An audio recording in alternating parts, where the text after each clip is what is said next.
Welcome to Chat With Me on the Side. Today we have a very important topic as always and a very important person as always. We have the wonderful, the kind, and the beautiful Danielle Miller with us today. Thank you for having me. We're so glad you're here. I invited Danielle in because we have something in common. Something you really don't want to have in common, but once you're a member of the club, right? We both had premature babies. So I wanted to bring you in because I think it's so important to talk about. People experience it all the time. It's a very scary situation. And I want people to know maybe certain things that could lead up to it, like maybe what you went through, a little bit about what I went through, if that's okay. So tell me your story. So my story, my daughter, she was born at 31 weeks. Oh, wow.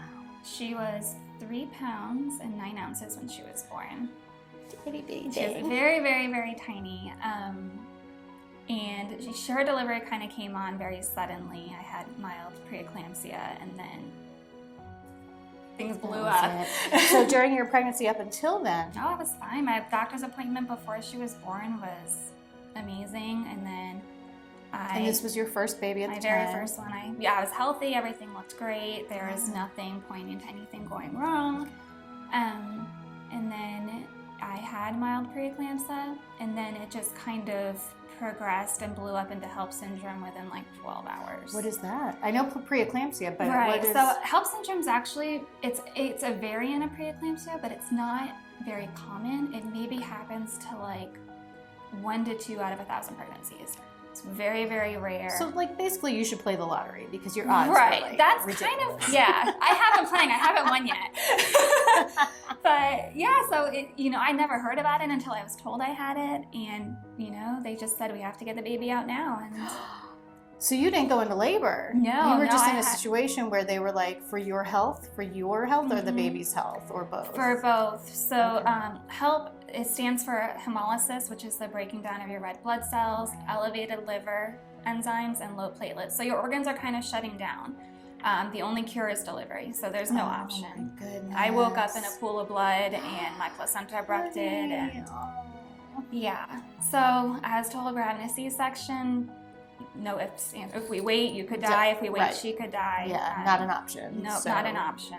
So wow. So they deliver your baby, and you said she's 3 pounds 9 ounces. She came out crying, which was amazing because I was told she may not. So that was great. I was very, very sick, so I couldn't see her for a while. I had a great nurse that wheeled me in my hospital bed to go see her in the NICU right after she was born, and I was able to hold her little finger. So I really appreciated that. So how was her situation at that point? Was she breathing on her own? Was she able to eat? She cried so she was breathing, and then they kind of whisked her away, and they had to put her on a CPAP. But she did very well. She was only on that for about 48 hours, and she was on room air, which is amazing. I had steroid shots for her lungs, which I think really helped mature them, so she didn't need a lot of the assisted before they delivered her, they gave you steroid shots? Yeah. Amazing. Yeah, so they gave me two of them, so the set of them. So if they didn't give me those, she may not have done as well as she did. So, but they did. So. Yeah, so there's a positive to all of that. Yeah. So it was difficult, the whole, first time mom, the whole situation, like that experience was kind of taken from me. It's exactly, and it's so difficult because, if you were planning on nursing or doing all these things, it's not, that was taken from me. That's right. Yeah. It's not this joyous thing that, you have this plan when you're pregnant. Every woman knows that's how to baby. You have a plan. My plan went out the window. The plan just goes out the window. But for the most part, she was healthy. And how is she now? She's great. She was only in there for 4 weeks. She came home at 35 weeks gestation at 5 pounds exactly. And now she's 3.5. She's a Spitfire. She's very healthy, and we're definitely blessed with, she has no long-term issues at all. So, that is wonderful. I know that cannot happen, so we're definitely very grateful for that. And how was your healing at that time? It took me a lot longer to recover, I think. I was on some medication for a while. I was in the hospital for almost a week in the high-risk unit for a while. and just a lot of, follow-ups. But my health got back on track too. I recovered. So there's no indication as to why or how this happens. no, This is why, your care during your pregnancy is so Exactly. important. Prenatal care you is have so to be important. an advocate for yourself. And I went to the hospital 3 separate times. The last time, they're like, well, we're just going to keep you. You keep showing up. You keep showing up. Well, thank God they kept me because Yeah, it could have turned out very differently. So now what did they say for if you wanted to have another baby after that?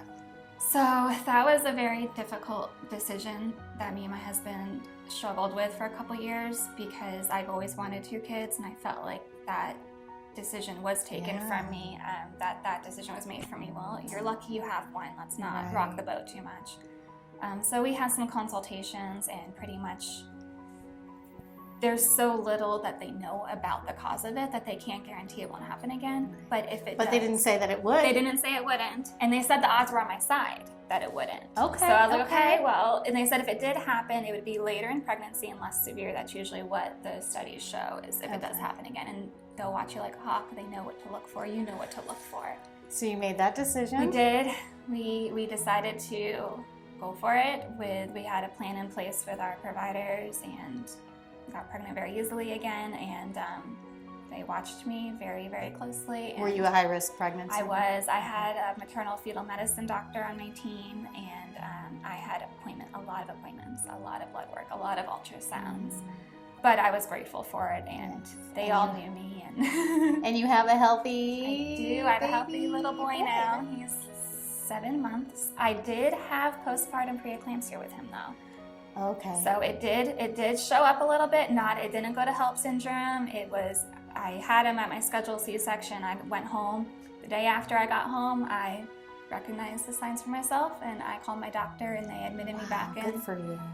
Good for you. Took my blood pressure at home, and I was like, this doesn't look You're good. like, this is not good. I'm going to go back to the hospital now. But he, so he now was you already have this born. infant at home. You have a 2-year-old at the time, almost 3-year-old. And my poor husband, it was 11 o'clock at night when he brought me back to the hospital. And he has this 3-day-old in the waiting room, my 3-year-old running around, and I am crying, being told I'm being admitted because you know what's about to go down. Yep. And but I love for you, I hate that it happened to you, but I love that it was after your delivery. Me too. I was like, well, they were right. It was less severe, and it was a later onset. And so with that, did you get to enjoy any of those infancy stages with him? I did. Knowing that he was healthy made all the difference. Good. With my daughter, it was hard. I spent my first 4 weeks of my maternity leave in the NICU. So that bonding was a struggle, and then you get postpartum and all that. So, but they're both healthy. They're both healthy. Everyone's We are good. Grateful. We have our girl and our boy, and we're all doing very well. Are you gonna do it again? Nope, we are not. We decided as I was in the hospital that second time that we are done. So that's been taken care of. Nice, I love it. For me, it was my last baby. So I was 12 weeks pregnant, and I started dilating already, which means my cervix was already opening up. So they sewed it up. They did what's called a cerclage, and I was on bed rest for my entire pregnancy from then on. Yeah. So that was fun, but well worth it. So we really thought that was going to work, and then at 34 weeks, so he was 6 weeks early, my water broke. And once your water breaks, you have to deliver within 24 hours because it's just not safe for the baby and infection. Right. So he was born at 4 pounds, and he's just an itty little bitty thing. And, it doesn't matter if it matters, of course, but whether they're 2 pounds, 4 pounds, 8 pounds, if their lungs aren't fully developed and they're not breathing on their own, then that's not okay. So he did not come out crying, and that was a very scary situation. Right. But they took him straight from me. Like, I'm the kind of person that just wanted to lay him on me, you know what I mean? I mean, most moms do. Yeah. But he came out and they took him. I didn't get to see him, feel him, hear him. So it was really, really challenging. I know it's 13 years later and I'm getting emotional about it. But so he was also on a CPAP machine, and he had a feeding tube. And so I was able to breastfeed because I wasn't in the physical situation that you were in. Mm-hmm. So I was very fortunate that I was able to not breastfeed, I'm sorry. I was able to pump, and they fed him the breast milk through the feeding tube. But he progressed really, really well and really quickly. So he was only in the NICU for about a week.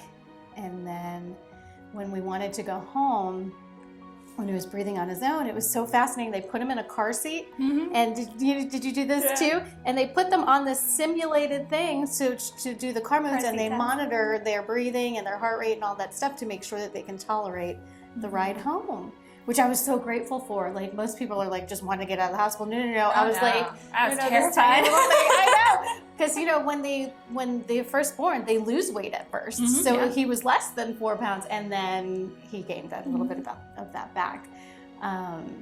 So it was really like actually 9 days, a little over a week, but I had kids at home, so I was like pumping and then going to the hospital and then running home, and then, it's just, I don't remember my healing time at all on that pregnancy, because even though it was the most recent, because you're just these babies, and then when you go in the NICU, you see the other babies. And some of them get discharged before your baby. And that's a roller a thing coaster. too. They say the NICU is a roller coaster. It definitely really is. A lot of emotions. But we both have these beautiful blessings. My son's 13 now. He's amazing. He's brilliant. He's creative. He's funny. And I couldn't imagine my world without him. Yeah, we're definitely lucky, for sure. Yes. Thank you for sharing your story. I think it's so important for other mothers to hear, because it happens much more frequently than people know. And when you could have a preemie and then have a healthy baby, and you could have healthy babies and then have a preemie. So you just, you don't know. Just know the signs and know what to look for. Communicate with your doctors often. Trust yourself. We are women, and we know we have an intuition like the mother's intuition, right. Thank you so much. I appreciate you. Thank you guys so much for watching. As always, take care of yourselves, and don't forget to take care of each other.